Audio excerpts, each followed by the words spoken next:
તો જન ઔષધિ કેન્દ્ર દાહોદ ખાતે સાંસદ જસવંતસિંહ ભાભોરની ઉપસ્થિતિ તેમજ મુખ્ય જિલ્લા આરોગ્ય અધિકારી, જિલ્લા પંચાયત સભ્ય સુધીરભાઈ લાલપુરવાલા, કાઉન્સિલર લખનભાઈ રાજગોર, ભાજપ મહામંત્રી હિમાંશુ નાગર, વિનોદભાઈ રાજગોર અને આરોગ્ય સ્ટાફની ઉપસ્થિતિમાં લોકોમાં જન ઔષધિ કેન્દ્ર વિશે જાગૃતિ આવે તે માટેનો સંદેશો આપવા જન ઔષધિ દિવસની ગત રોજ ઉજવણી કરવામાં આવી હતી।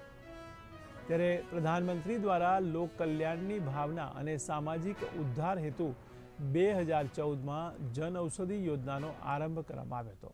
ત્યારે છેલ્લા 11 વર્ષમાં દેશના 768 જિલ્લાઓમાં 15,000થી પણ વધુ જન ઔષધિ કેન્દ્રોની સ્થાપના કરવામાં આવી છે।